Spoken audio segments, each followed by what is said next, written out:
नमस्कार दोस्तों, आप सभी लोगों का अच्छी पाठशाला पर स्वागत है।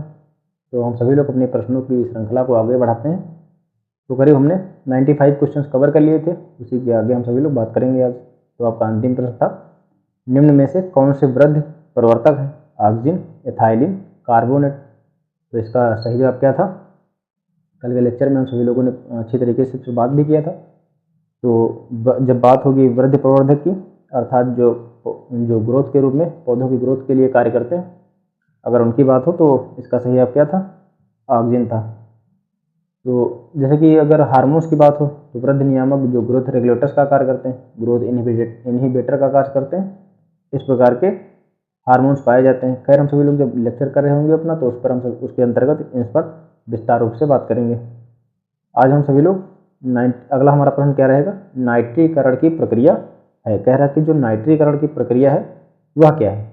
आपके ऑप्शन हैं अवकरण, जल विघटन, ऑक्सीकरण। तो इसका सही जवाब क्या है? आपको तलाशना है। तो नाइट्रीकरण की जो प्रक्रिया है दोस्तों, इसका सही जवाब क्या हो जाएगा? ऑक्सीकरण। तो अर्थात आपका सी जवाब सही हो जाएगा। नाइट्रिफिकेशन, अमोनियम जो होते NH4+ से नाइट्रेट NO3- जो बनने की क्रिया होती वह नाइट्रीकरण कहलाती है। नाइट्रीकरण क्या होती है? जो अमोनियम से कह सकते हैं कि जो अमोनियम से नाइट्रेट बनने की प्रक्रिया नाइट्रीकरण कहलाती है। जब यह क्रिया होती है तो वायु की उपस्थिति में होती है, इसलिए हम सभी लोग क्या कहते हैं कि यह एक प्रकार की ऑक्सीडेशन रिएक्शन है दोस्तों। तो आइए इसको नोट करते हैं। नाइट्रिफिकेशन, व्हाट इज नाइट्रिफिकेशन आपका है क्या? तो नाइट्रीकरण क्या है? नाइट्रीकरण, जब बात नाइट्रीकरण की होगी दोस्तों, तो अमोनियम अर्थात NH4+ से नाइट्रेट से आपका क्या तात्पर्य हो जाएगा? NO3-। तो अमोनियम से नाइट्रेट NO3- बनने की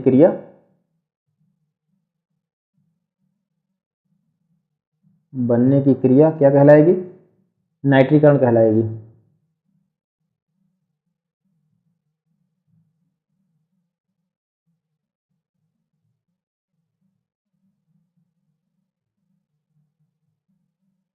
तो what is nitrification? Ammonium ion से नाइट्रेट आयन का बनने की जो क्रिया होगी दोस्तों, वह नाइट्रीकरण कहलाती है।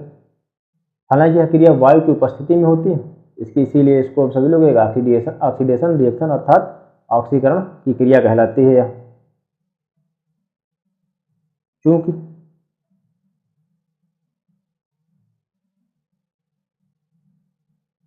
यह क्रिया वायु की उपस्थिति में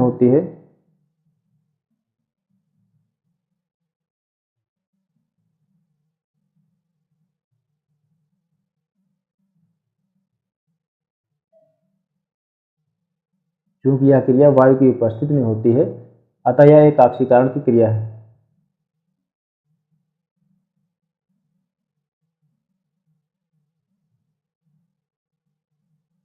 अतः यह एक ऑक्सीकरण की क्रिया है।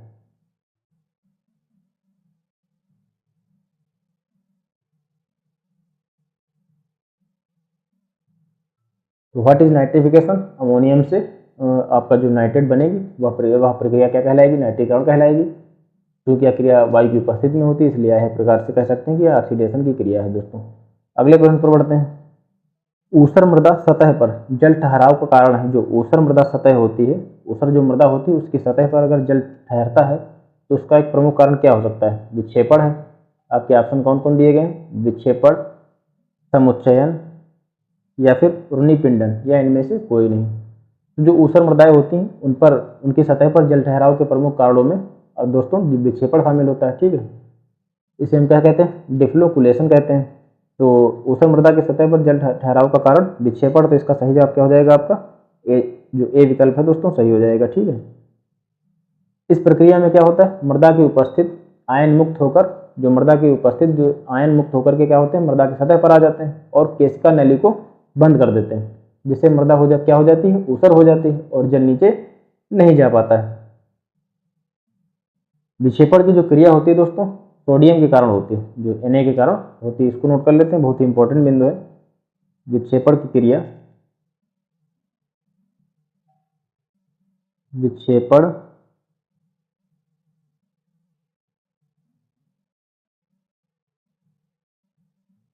विक्षेपण की क्रिया, जो विक्षेपण की क्रिया होती है Na तत्व के कारण होती है।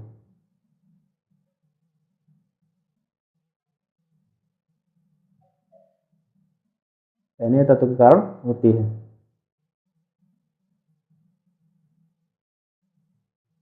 तो ऊसर मृदा सतह पर जल ठहराव का कारण क्या है? विक्षेपण है।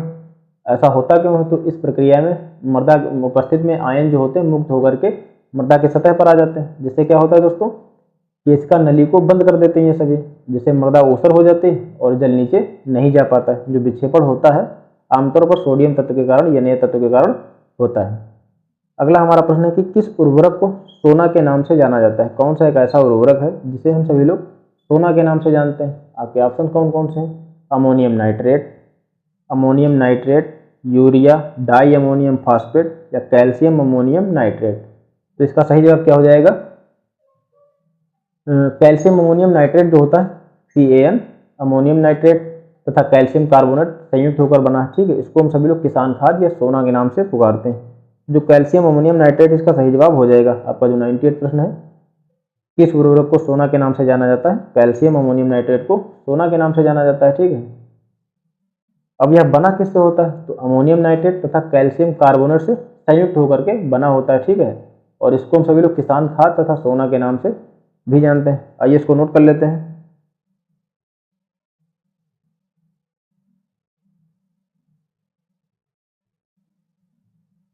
तो क्या नोट करना है? CaN, ammonium nitrate, ammonium nitrate, ठीक है, तथा कैल्शियम कार्बोनेट,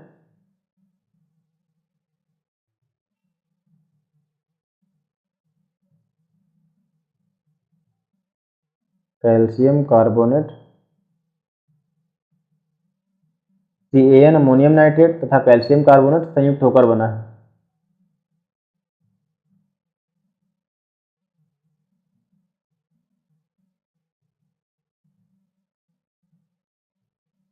संयुक्त होकर बना है, इसको किसान खाद और सोना के नाम से पुकारते हैं।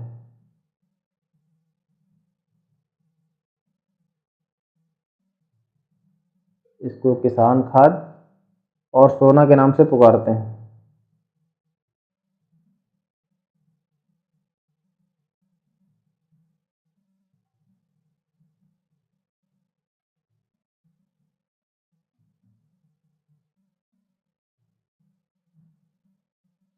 तो यह हो गया आपका इंपॉर्टेंट बिंदु कि इसको किसान खाद के नाम से भी जाना जाता है, कैल्शियम अमोनियम नाइट्रेट को किसान खाद के साथ साथ सोना के नाम से भी पुकारते हैं। ठीक है, तो अगर आपसे पूछा जाता है सोना के नाम से तो कैल्शियम अमोनियम नाइट्रेट, वहीं अगर आपसे पूछा जाए किसान खाद तो भी कैल्शियम अमोनियम नाइट्रेट। आगे बढ़ते हैं कि उपजाऊ भूमि को अनउपजाऊ जमीन में बदलने की क्रिया क्या कहलाता है? जो मान लेते हैं कि ए यहाँ पर है और ये आपकी क्या उपजाऊ भूमि है, ये आपकी उपजाऊ भूमि है, जबकि इधर दिया हुआ है बी और ये क्या है अनुपजाऊ।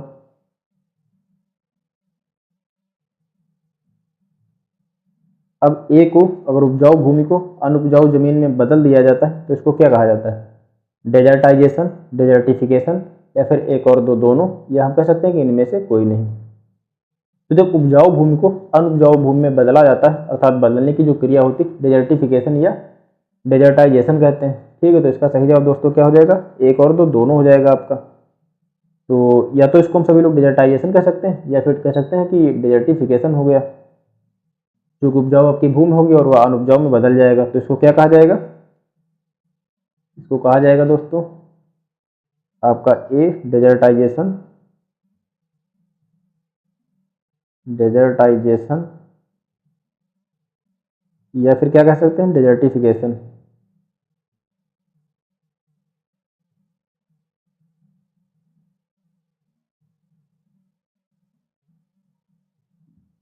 ये दोनों चीज़ें हम कह सकते हैं आमतौर पर। यह होता क्या है दोस्तों, तो यह भूमि क्षरण के रूप में इसको परिभाषित कर सकते हैं, जिसमें प्राकृतिक प्रक्रियाओं के कारण जो जैविक उत्पादकता होती वह खो जाती, या फिर हम कह सकते हैं कि मानवीय गतिविधियों से प्रेरित हो जाती, जिससे उपजाऊ क्षेत्र तेजी से शुष्क या अनुपजाऊ हो जाते हैं। मान लेते हैं कि जैसे ये आपकी एक उपजाऊ भूमि, वहाँ पर अत्यधिक सिंचाई से दलदल वगैरह या फिर कह सकते हैं अत्यधिक रासायनिक उर्वरकों के प्रयोग से क्या होता है, धीरे धीरे मिट्टी अपनी उपजाऊनेस, जो उपजाऊपन होता है उसको खोती रहती है, उसको नुकसान होता रहता है।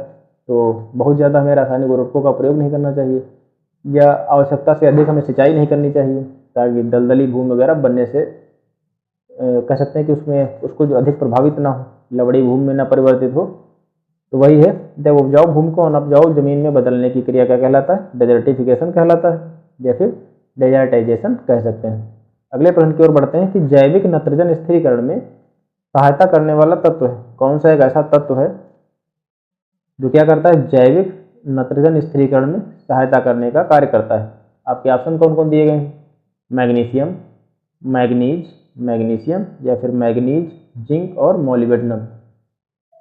तो जैविक नत्रजन स्थिरीकरण में सहायता करने वाले अगर तत्व की बात की जाए तो मोलिब्डेनम दोस्तों दलहनी फसलों में नाइट्रोजन स्थिरीकरण, नाइट्रेट एसिमिलेशन व कार्बोहाइड्रेट मेटाबॉलिज्म क्रियाओं में सहायक है। तो इसका सही जवाब क्या हो जाएगा, आपका डी विकल्प सही हो जाएगा आपका, जो मोलिब्डेनम होता है जैविक नत्रजन स्थिरीकरण में सहायता करने वाले तत्व में शामिल है।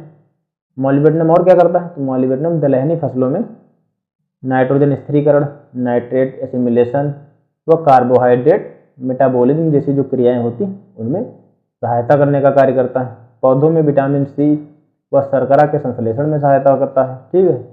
वहीं यह पौधों में एंजाइम नाइट्रेट रिडक्टेज एवं नाइट्रोजनेज का मुख्य भाग कह सकते हैं कि है दोस्तों। तो आइए इसको नोट करते हैं, जो भी महत्वपूर्ण बिंदु है इनको नोट कर लेते हैं।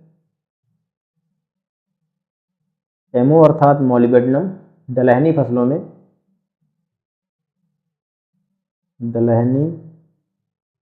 में मोलिब्डेनम दलहनी फसलों में नत्रजन स्थिरीकरण,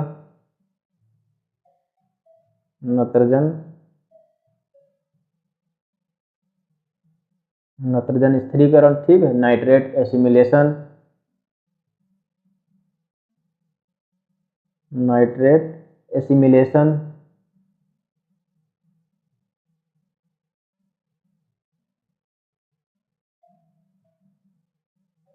दलहनी फसलों में नत्रजन स्थिरीकरण, नाइट्रेट एसिमिलेशन व कार्बोहाइड्रेट मेटाबॉलिज्म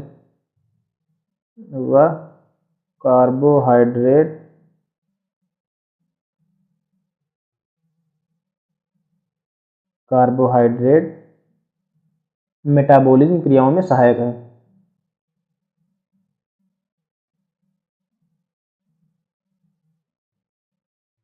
मेटाबॉलिज्म क्रियाओं में सहायता करता है।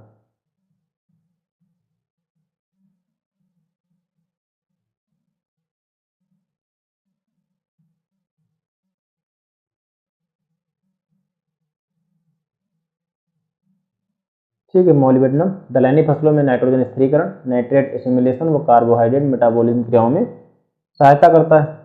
अगला बिंदु क्या है हमारा, अगला बिंदु है दोस्तों, पौधों में विटामिन सी व शर्करा के संश्लेषण में सहायक होता है। विटामिन सी व शर्करा के संश्लेषण में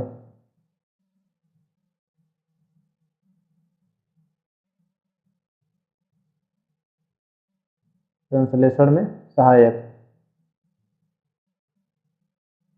पौधों में एंजाइम नाइट्रेट रिडक्टेज एवं नाइट्रोजनेज का मुख्य भाग है दोनों, ठीक है। तो जैविक नत्रजन स्थिरीकरण में सहायता करने वाला तत्व कौन सा हो जाएगा, आपका मोलिब्डेनम तत्व हो जाएगा। हालांकि ये तथ्य बहुत ही इंपॉर्टेंट है कि दलहनी फसलों में कौन सा जो नाइट्रोजन स्थिरीकरण में सहायक तत्व है, मोलिब्डेनम, ये अक्सर पूछा जाता है।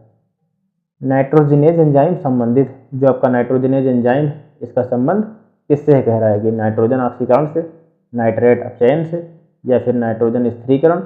यह आपका अंतिम विकल्प है कि नाइट्रोजन अवशोषण है। तो इसका सही जवाब क्या हो जाएगा कि जो नाइट्रोजन एंजाइम संबंधित क्या किससे होते हैं दोस्तों? आपका जो नाइट्रोजन स्थिरीकरण है इससे इसका संबंध हो जाएगा। सही जवाब क्या हो जाएगा? आपका सी सही जवाब हो जाएगा। जो नाइट्रोजिनेज एंजाइम नाइट्रोजन स्थिरीकरण से संबंधित है। एजोटोबैक्टर नाइट्रोजन स्थिरीकरण एजोटेस एंजाइम समूह द्वारा करते हैं। जो एजोटोबैक्टर होते हैं नाइट्रोजन स्थिरीकरण में सहायक होते हैं। एजोटोस एंजाइम समूह के द्वारा नाइट्रोजन स्थिरीकरण का कार्य करते हैं। इस समूह का प्रमुख एंजाइम क्या होता है? नाइट्रोजिनेज है। जो क्या करता है? नाइट्रोजन कह सकते हैं कि जो वायुमंडल नाइट्रोजन से संयोग करता है, ठीक है। नाइट्रोजन स्थिरीकरण की क्रिया ऊष्माशोषी होती है। अच्छा, एक महत्वपूर्ण बिंदु है कि जो नाइट्रोजन स्थिरीकरण की क्रिया कैसी, ऊष्माशोषी या फिर ऊष्माक्षेपी? आप लोगों ने पढ़ा भी होगा। जो नाइट्रोजन स्थिरीकरण की क्रिया है, नाइट्रोजन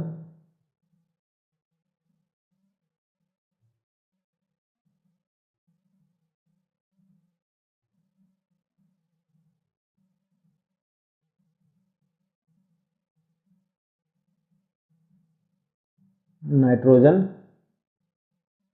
स्थिरीकरण क्रिया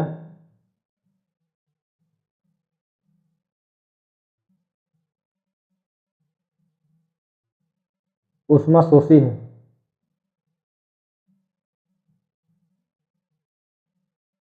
ऐसे ही तो ऊष्माशोषी है, ठीक है। जहाँ एक इंपॉर्टेंट बिंदु है तो इसको याद रखिए। तो नाइट्रोजनेज एंजाइम संबंधित किससे? नाइट्रोजन स्थिरीकरण से। आपका विकल्प भी सही हो जाएगा। एजोटोबैक्टर नाइट्रोजन स्थिरीकरण एजोटोस एंजाइम समूह द्वारा करते हैं। इस समूह का जो प्रमुख एंजाइम होता है नाइट्रोजिनेज है, जो वायुमंडलीय नाइट्रोजन से संयोग करता है और नाइट्रोजन स्थिरीकरण की जो क्रिया होती है ऊष्माशोषी होती है, ठीक है। अगला हमारा प्रश्न है कि निम्न में से कौन सा सूक्ष्म जीवाणु जल प्लावित मृदाओं में अच्छी वृद्धि करता है? कह रहा है कि कौन सा एक ऐसा सूक्ष्म जीवाणु जो है बैक्टीरिया है जो जल प्लावित मृदाओं में अच्छी वृद्धि करता है। तो आपके ऑप्शन है क्लास्ट्रीडियम एजोटोबैक्टर, राइजोबियम या फिर रेडियोबैक्टर। तो जो क्लास आपका विकल्प क्या हो जाएगा इसमें? क्लास्ट्रीडियम, एजोला, नीलहरी शैवाल सूक्ष्म जीवाणु जल प्लावित मृदाओं में अच्छी वृद्धि करते हैं। तो इसका सही जवाब क्या हो जाएगा आपका दोस्तों? ये आपका जो होगा सही जवाब हो जाएगा, ठीक है। विकल्प ए सही हो जाएगा। तो कौन सा सूक्ष्म जीवाणु जल प्लावित मृदाओं में अच्छी वृद्धि करता है? तो जल प्लावित मृदाओं में अच्छी वृद्धि करने वाले क्लास्ट्रीडियम, एजोला, नीलहरी शैवाल ये होते हैं, ठीक है। और जो राइजोबियम जो आप देख रहे हैं कि जो राइजोबियम है यह क्या करता है? तो राइजोबियम सूक्ष्म जीवाणु नाइट्रोजन स्थिरीकरण दलहनी फसलों में करता है। तो आइए नोट करते हैं सभी चीजों को। किसमें? तो जल प्लावित मृदाओं में अच्छी वृद्धि, जल प्लावित मृदाओं में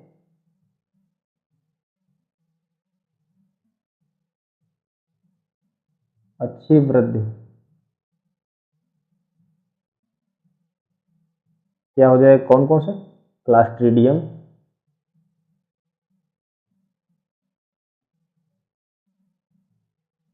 एजोला, नीलहरी शैवाल,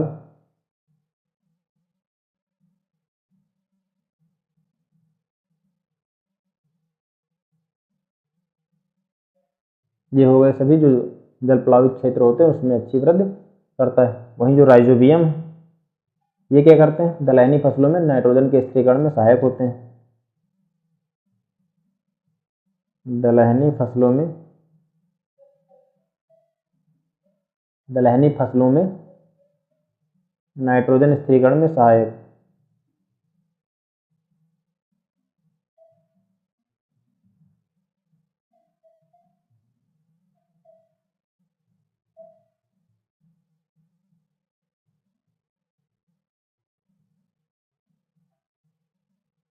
आगे बढ़ते हैं अगले प्रश्न की ओर।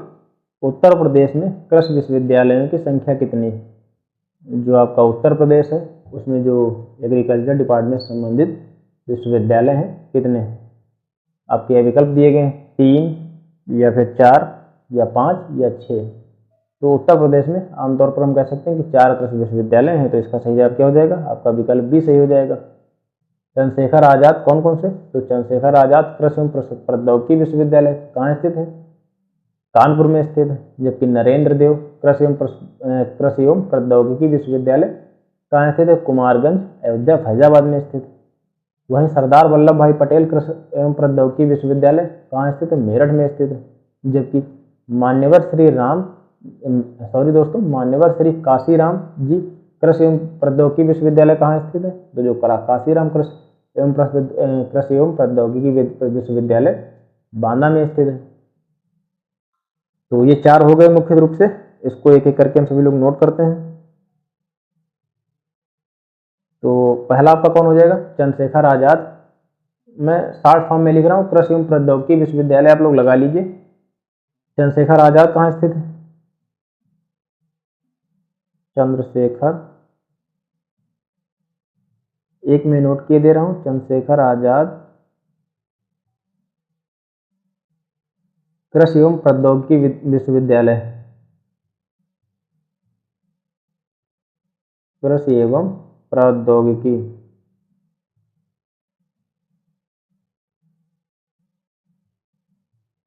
विश्वविद्यालय।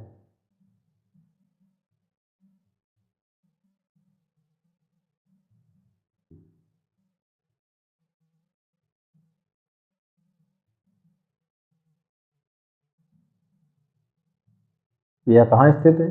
यह आपका स्थित है कानपुर में। वहीं आपका अगला कहाँ स्थित है?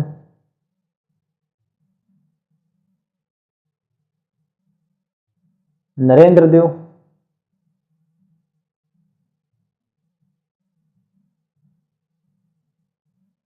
जो आपका नरेंद्र देव कृषि एवं प्रौद्योगिकी विश्वविद्यालय कहाँ स्थित है? तो ये आपका स्थित है कुमारगंज, अयोध्या, फैजाबाद में। जो कि आपका जैसे कि कुमारगंज, अयोध्या,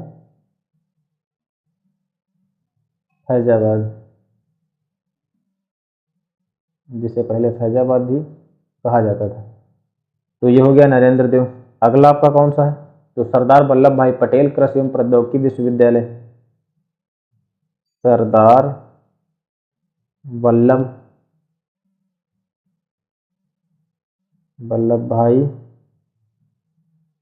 पटेल, सरदार वल्लभ भाई पटेल कृषि एवं प्रौद्योगिकी विश्वविद्यालय, ये आपका मेरठ में स्थित है।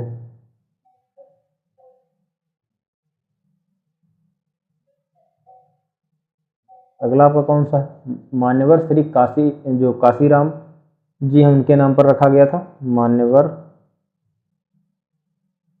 श्री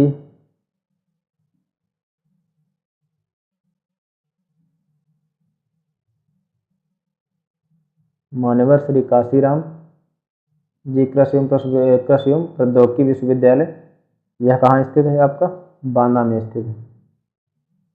तो एक बार फिर से समझते हैं इसको। उत्तर प्रदेश में कृषि विश्वविद्यालयों की संख्या कितनी? 4 है।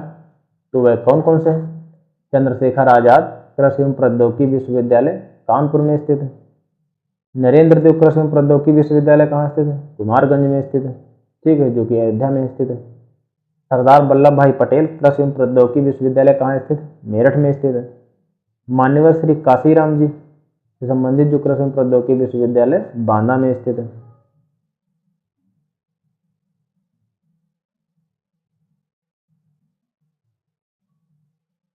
अगला प्रश्न है कि गेहूं में बौनेपन जीन के लिए, जो गेहूं में बौनापन जो जीन होती है, उसके लिए जिम्मेदार कौन सा जीन है? नोरिन-10, डीजीवोजैन, ओपेक 2। तो इसका सही जवाब क्या है कि गेहूं में जो बौनेपन के लिए जो जिम्मेदार जीन है नोरिन-10 है दोस्तों। तो इसका सही जवाब क्या हो जाएगा? आपका ए सही जवाब हो जाएगा, ठीक है। धान में बौनेपन के लिए जो जीन है वो डीजीवोजेन है, ठीक है, जो आपका विकल्प बी या धान से संबंधित हो जाएगा। तो इसको नोट कर लेते हैं मेरे ख्याल से। नोरिन-10 तो आपका प्रश्न के अंतर्गत ही शामिल हो गया, ठीक है। धान के लिए नोट कर लेते हैं। धान में बौनेपन से बौनेपन के लिए जीन कौन सा हो जाएगा आपका? तो डीजी। कभी कभी इंग्लिश में भी सीधे तौर पर लिखा मिलेगा आपको, डीजी वो जीन, यही वाला। ऐसे इंग्लिश में आप लोगों को कभी कभी सीधे तौर पर लिखा मिलेगा। तो अब अगला प्रश्न हमारा क्या है कि सूक्ष्म जीव जो 5 डिग्री सेल्सियस से कम तापक्रम पर वृद्धि करते हैं वह क्या कहते हैं? कहा जा रहा है, आपका प्रश्न क्या है कि जैसे जो सूक्ष्म जीव कौन कौन से हैं, कहने का तात्पर्य है उन्हें क्या कहेंगे, जो 5 डिग्री सेल्सियस से कम तापक्रम पर वृद्धि करते हैं वो क्या कहलाएंगे? आपके ऑप्शन हैं थर्मोफिल्स, मीजोफिल्स, साइक्रोफिल्स या फिर इनमें से कोई नहीं। तो जो साइक्रोफिल होते हैं दोस्तों, ये ऐसे सूक्ष्म जीव होते हैं जो 5 डिग्री सेल्सियस से लेकर के 20 डिग्री सेल्सियस तक पैदा होते हैं, ठीक है। और जो क्रायोफिल्स वगैरह होते हैं वो होते क्या होते कैसे होते हैं, तो ये कह सकते हैं कि सूक्ष्म जीव 5 डिग्री सेल्सियस से कम तापमान पर वृद्धि करते हैं, ठीक है। जैसे सीडोमोनास हो गया, हेर्सिया हो गया, एक्रोमोबैक्टर हो गया, ये सभी क्रायोफिल्स के अंतर्गत आएंगे। तो हालांकि इसमें क्रायोफिल्स वगैरह दिया भी नहीं, कह रहा है कि 5 डिग्री सेल्सियस से कम तापक्रम पर वृद्धि करते हैं वो क्या कहलाते हैं। और जो साइक्रोफिल्स होते हैं 5 से लेकर के 20 डिग्री सेल्सियस तक पैदा होते हैं, ठीक है। मीजोफिल्स जो होते हैं वो 20 डिग्री सेल्सियस से 50 डिग्री सेल्सियस के बीच में वृद्धि करते हैं, जबकि जो थर्मोफिल्स होते हैं, आपका जो विकल्प ए दिया हुआ है, ये 50 से 70 डिग्री सेल्सियस के बीच में वृद्धि करते हैं। तो हालांकि अगर देखा जाए तो इसका विकल्प क्या होगा, इनमें से कोई नहीं, क्योंकि सूक्ष्म जीव जो 5 डिग्री सेल्सियस से कम तापमान पर वृद्धि करते हैं उनको क्या कहते हैं? क्रायोफिल्स कहते हैं। जबकि अगर इसमें सही जवाब क्या दिया गया था कि साइक्रोफिल्स। साइक्रोफिल्स क्या होते हैं? 5 डिग्री सेल्सियस से 20 डिग्री सेल्सियस तक पैदा होते हैं। तो इसमें विकल्प बी सी को सही बताया गया है, लेकिन नोट कर लेते हैं जैसे कि जो क्रायोफिल्स होते हैं,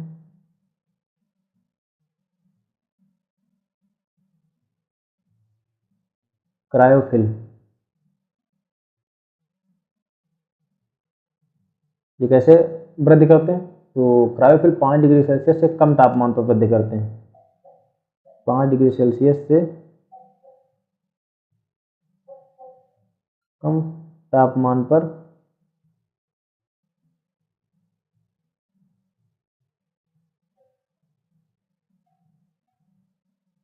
तो क्रायोफिल 5 डिग्री सेल्सियस से कम तापमान पर वृद्धि करते हैं।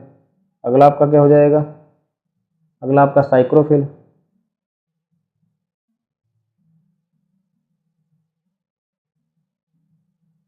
पाँच डिग्री सेल्सियस से 20 डिग्री सेल्सियस तक, ये 5 डिग्री सेल्सियस से 20 डिग्री सेल्सियस तक ग्रोथ करते हैं, ठीक है।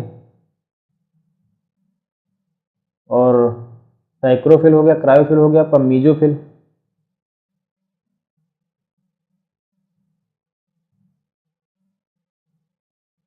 जो मीजोफिल है इसको फिर से लिखते हैं थोड़ा,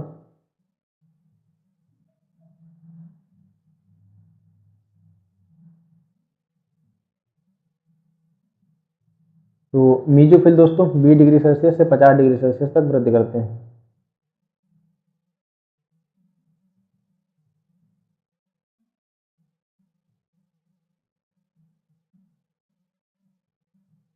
क्रायोफिल, साइक्रोफिल, मीजोफिल और थर्मोफिल।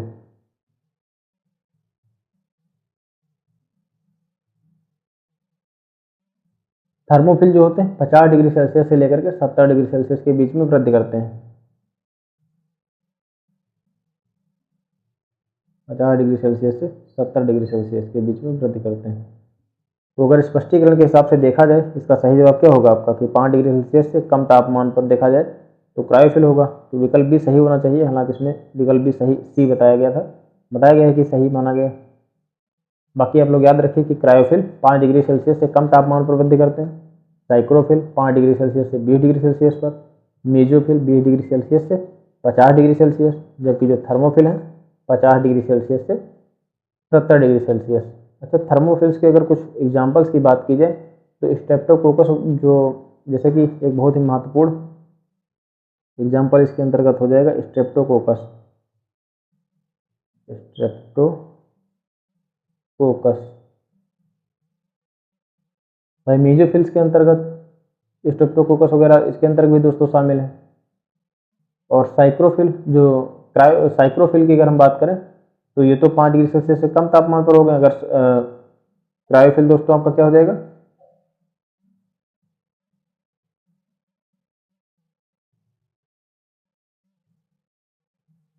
मीजोफिल के अंतर्गत भी स्ट्रेप्टोकोकस हो गया, थर्मोफिल के अंतर्गत भी स्ट्रेप्टोकोकस हो गए। जबकि अगर कुछ अन्य उदाहरण की बात करें जैसे क्रायोफिल के अंतर्गत स्यूडोमोनास, क्रायोफिल के अंतर्गत स्यूडोमोनास,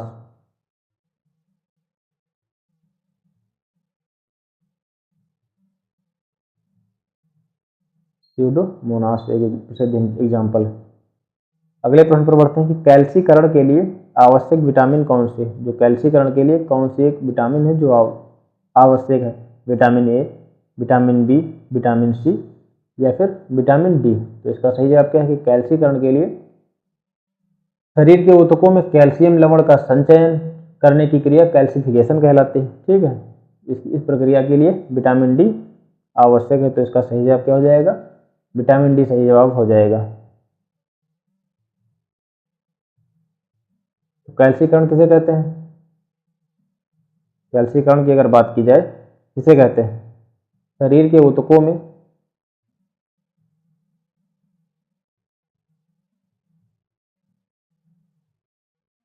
शरीर के ऊतकों में कैल्शियम लवण का संचयन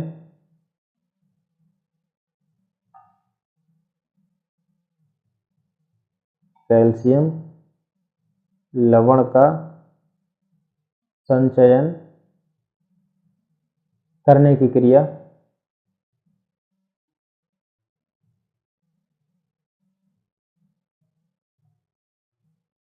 कैल्सिफिकेशन कहलाती है।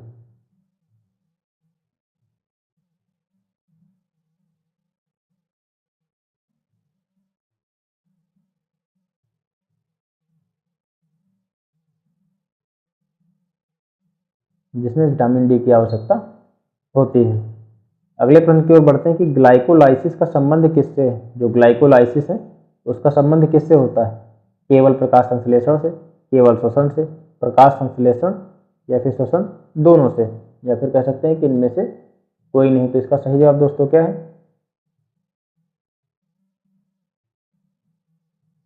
आपका प्रश्न है कि ग्लाइकोलाइसिस का संबंध किससे है, तो इसका सही जवाब दोस्तों केवल श्वसन से।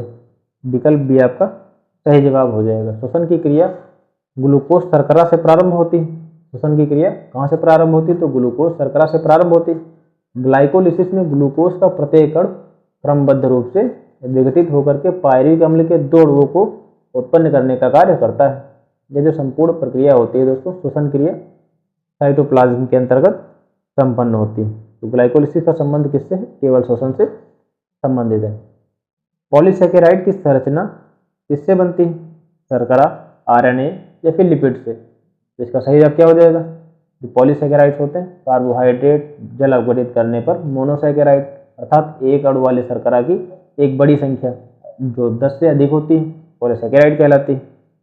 उदाहरण के तौर पर अगर बात की जाए पॉलीसेकेराइड्स के, मंड, सेलुलोज, लिग्निन, इनुलिन, ये सभी पॉलीसेकेराइड के कुछ उदाहरण हैं। तो इसका सही जवाब क्या है, ए आपका सही जवाब है। विकल्प ए जो हो जाएगा शर्करा। पॉलीसेकेराइड की संरचना किससे बनती है, तो शर्करा से बनती है, जो कार्बोहाइड्रेट अर्थात शर्करा जल अपघटित करने पर मोनोसेकेराइड्स जो एक अणु वाले शर्करा की एक बड़ी संख्या 10 से अधिक होती है देती है, जो पॉलीसेकेराइड्स कहलाती है। अगर कुछ पॉलीसेकेराइड्स के एग्जाम्पल्स की बात की जाए तो मंड हो गया आपका, सेलुलोज, मंड, सेलुलोज, लिग्निन, इनुलिन आदि, ये हो गए। अगला आपका प्रश्न क्या है, एंजाइम्स हैं, पैरा के एंजाइम है क्या है, कार्बोहाइड्रेट है या फिर लिपिड है या प्रोटीन या इनमें से कोई नहीं। तो एंजाइम दोस्तों उच्च अणुभार वाले नाइट्रोजन युक्त जटिल कार्बनिक यौगिक प्रोटीन होते हैं। तो एंजाइम क्या होते हैं, आपका विकल्प भी सही हो जाएगा। कि एंजाइम उच्च भार वाले नाइट्रोजन युक्त जटिल कार्बनिक यौगिक प्रोटीन होते हैं जो जीवित कोशिकाओं में उत्पन्न होते हैं। ये मुख्य रूप से जीव रासायनिक अभिक्रियाओं को उत्प्रेरित करने का कार्य करते हैं। क्या करते हैं? जीव रासायनिक अभिक्रियाओं को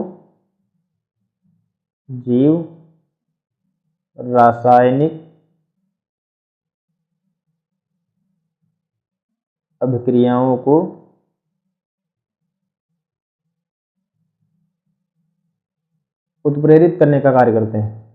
उत्प्रेरित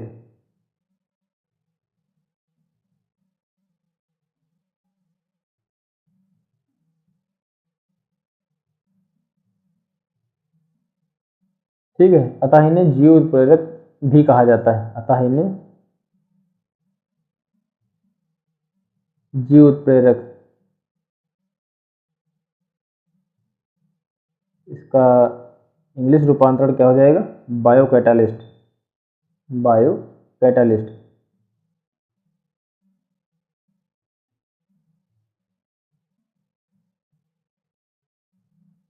भी कहते हैं। ठीक है, तो एंजाइम्स क्या हैं? एक उच्च भार वाले नाइट्रोजन युक्त जटिल कार्बनिक यौगिक प्रोटीन होते हैं जो जीवित कोशिकाओं में उत्पन्न होते हैं तथा जीव रासायनिक अभिक्रियाओं को उत्प्रेरित करने का कार्य करते हैं और इन्हें जीव उत्प्रेरक अर्थात बायोकैटालिस्ट भी कहा जाता है।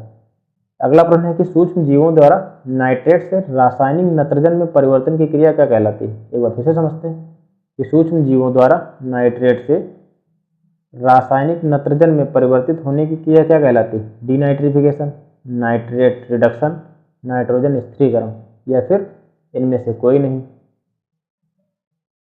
तो इसका सही जवाब क्या हो जाएगा आपका? डीनाइट्रिफिकेशन अर्थात विनाइट्रीकरण। विनाइट्रीकरण। तो अगर विनाइट्रीकरण, इस प्रक्रिया में क्या होता है? नाइट्रेट का नाइट्रोजन गैस या नाइट्रस ऑक्साइड में परिवर्तन होता है। विनाइट्रीकरण में क्या होता है?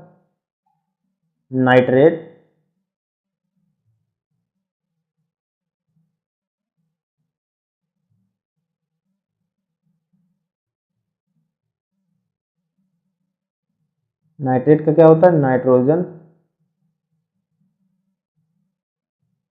गैस या फिर नाइट्रस ऑक्साइड में परिवर्तन।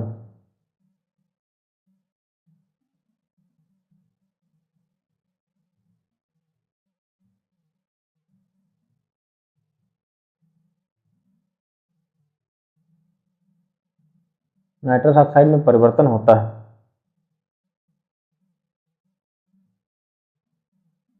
यह प्रक्रिया अनेकों जीवाणु की प्रतिक्रियाओं द्वारा होता है। ठीक है, जैसे कि सीडोमोनास डीनाइट्रिफिकेन हो गया आपका, माइक्रोकोकस बैसिलस, बैक्टीरियम डीनाइट्रिफिकेंस, ये सभी प्रमुख हैं।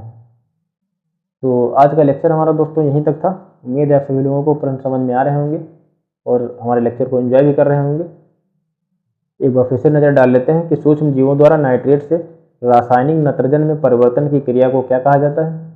डीनाइट्रिफिकेशन कहा जाता है, जिसे हम सभी लोग विनाइट्रीकरण भी कहते हैं। तो विनाइट्रीकरण में क्या होता है? इस प्रक्रिया में नाइट्रेट का नाइट्रोजन गैस नाइट्रस ऑक्साइड में क्या होता है? परिवर्तन होता है। इसके अंतर्गत अनेकों जीवाणु की प्रतिक्रियाएं होती हैं।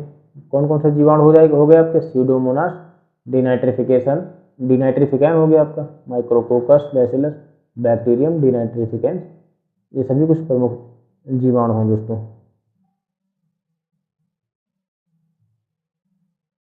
अच्छा, आपका एग्ज़ाम 18 अगस्त को है, तो आप सभी लोग अपनी तैयारी करते रहिए, पढ़ाई करते रहिए, पढ़ाई को थोड़ा सीरियस भी लीजिए, रिवीजन पर ज़्यादा फोकस कीजिए। अब इस वक्त कुछ नया मत पढ़िए, रिवीजन करते रहिए, बार बार चीज़ों को दोहराते रहिए। ठीक है, कुछ आपका छूटा हुआ हो तो उसको भी सरसरी तौर पर पढ़ लीजिए और प्रैक्टिस सेट जरूर लगाएं। प्रैक्टिस सेट हल करते रहिए समय के साथ साथ, ताकि आपको ये पता लगे कि कहाँ पर कमी रह गई।